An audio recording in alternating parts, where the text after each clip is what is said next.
Good morning, folks. Welcome to the midweek Satori Traders Precious Metals News. Markets are opening as we speak. I'm later than I expected to be this morning. There's a lot going on in the markets. Before we look at the gold chart, I wanted to, for myself, kind of get an idea of what is really going on right now. And in my thinking, this is the narrative that the markets have been operating under for the last few months. That, inflation is hot, economies are reopening, there's a risk of overheating, interest rates are rising in that environment. Buy stocks, speculative mania with the SPACs and cryptos and etc. And so that's where we were at. And I suspect that part of what's going on right now is that the narrative, well, not the narrative, but investors and economic participants, that's you and me, our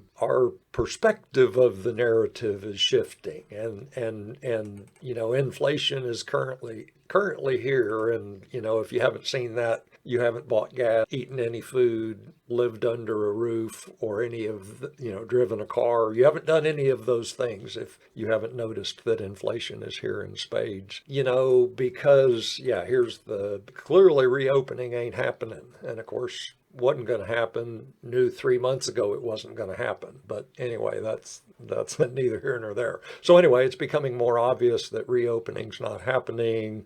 Mandated passports in Spain. I don't know. It's just a mess. Let's not go there. And so all of that kind of brings the overheating economy into question. It's like, well, really, And then I still believe that the background trend in interest rates is up, if for no other reason than monetary printing. I mean, it's crazy how much money is being created by all of the central banks of the world. And, I should have put air quotes around money. It's fiat currency. And so anyway, in this shifting narrative, we go from buy stocks to sell stocks. And obviously we saw some of that. This was quite volatile in the equity markets. And then the speculative mania is perhaps shifting, getting some new light shed on it. The SPACs, I believe, are pretty much a thing of the past.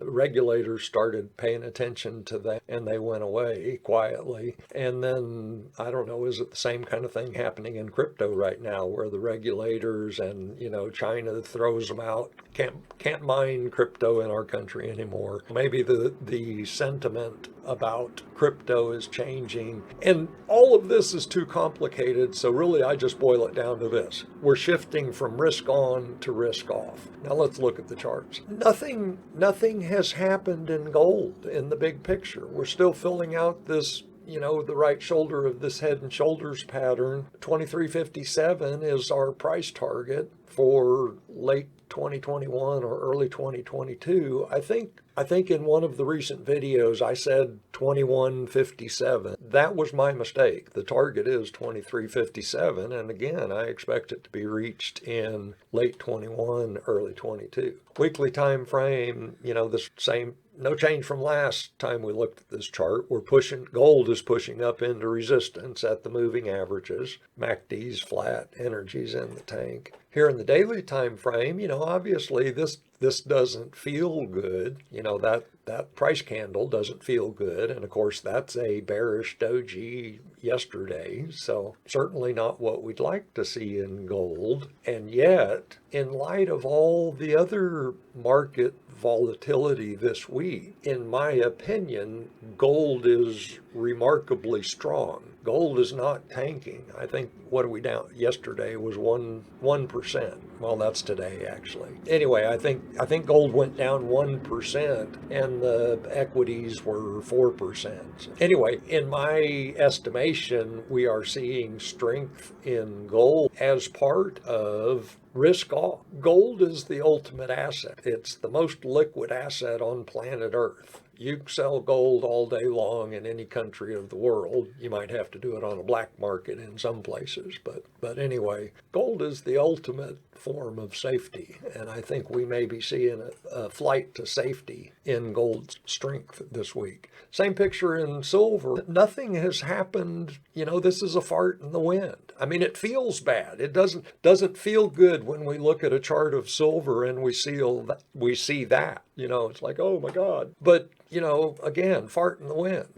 So anyway, enough of me babbling. Here in the weekly time frame in silver, we're watching this flag pattern finish out, and of course now we've got a violation of both that flag pattern and the weekly. This is our 40-day moving average, be our 200-day moving average in the daily. And so, that's again not what we'd like to see. Am I worried about silver because of that? No.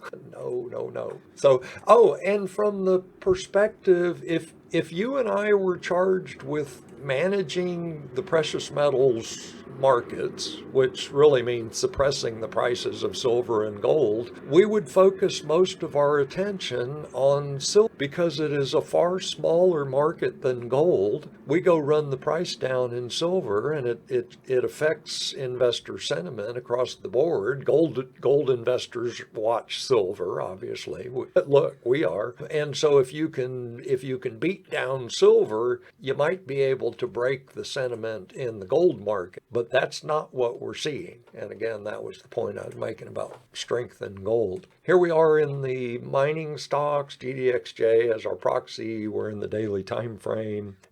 Obviously we dropped down through that support, our potential support layer. Well, it was support. And now we're down at the next support level, which coincidentally is we're back down to the upper boundary of our downtrending channel. This was our correction in the precious metal sector for, I don't know, that's 6+ maybe 7 months. And now we're back down at that level again. We can see, this support that we're sitting on that should be a strong, price has been interacting in this area for a long time. Where are we at? That is June of 19. So 2 years. We got 2 years of price activity around this level. So potentially a strong support level there. Let's see, still in the daily time frame, same thing. We broke through that potential support level, potentially, finding support. There's that next level, and potentially bullish. Looks like we might be finding support above that level. Seeing volume rise as price drops, that's never a good thing if you're in the dollar. So obviously some of what's going on in the precious metal is a reaction to the strength in the dollar, and this is we're in our daily time frame. So just continuing to push higher in the dollar. I'm still expecting a push all the way up to 93.5, and then we'll see some kind of pullback or at least some sideways chopping. So, but all indications are that the dollar is going to continue heading higher. Let's see, this is the weekly time frame of the 10-year note interest rates, my proxy for interest rates. And so we can see that we got with the volatility this week and last, we got a spike down to our next Fibonacci retracement level there. And I'm also seeing that there's a horizontal support resistance zone coincident in there somewhere. So potentially down to another support level in the bond, although my supposition that the upward trend or the primary trend is upwards is coming into question. I have to start questioning my understanding of what's happening with interest rates right now. So, and again, a lot of volatility. This is the 10-year note, the daily time frame, breakthrough. I was expecting this gap to be closed, and obviously it did. I wasn't expecting the price action to be so sloppy around that gap. So anyway, there's obviously a lot of energy. This kind of choppy action is indicative of a lot of energy being expended in this market. We don't know what that means. All we can sit here and say is, yeah, there's a lot of energy being expended there. So, and then we have to go make suppositions about what's happening in the background. Here we've got Bitcoin, and so, just can't muster a rally, and sitting down here on support, potentially trying to rally again. The reason I leave this pink fork on the chart is to show that Bitcoin's had several opportunities to rally, and it just ain't happening. So energy's in the tank. MACD's gone kind of flat, down in bear mode, so nothing bullish about Bitcoin. So this is SPX. We're still in the 4-hour time frame, and clearly we can see, last time we looked at this chart, I was expecting to see support down here at 4,300 and some kind of bounce, and clearly it was more of the bottom fell out, a big impulsive gap across that what should have been strong support. I think I was just describing what could have been strong support there, and an impulsive gap over that level, and a big bearish candle, low close. Now we're getting the rebound rally. And so, my initial take on this last couple of days would be that's just a bear market rally. One of the attributes of bear market or cross trend, counter trend, that's the word I'm groping for, counter trend rallies, is that they occur very quickly and then fade out just as fast. And so it will be interesting to see whether SPX can mount any movement to the upside, or if we're just going to roll over at this point. And notice I went back to the daily time frame, and I wanted to see what it looked like. So, but on a bullish note, folks, if you're an equity bull, so this would be the next we'd want to look at. I'm going to use that pivot for starters. This would be our next potential Andrews pitchfork. And so you can see off of this pivot point, price has already done what Dr. Andrews told us price would do about 80%, almost 80% of the time, is to rise up and reach the median line of the fork. And so from a bullish perspective, that Andrews pitchfork is clearly showing price in an uptrend. We'll see what happens. Here's Dow. We're still in the 4-hour time frame. Same volatility. That's a huge gap across what could have been support. Big move to the upside, this morning. That's what's going on in the market right now. And again, is that the start of a bullish move or just a counter trend rally? This is the daily time frame in the Nasdaq. We didn't support on the 20.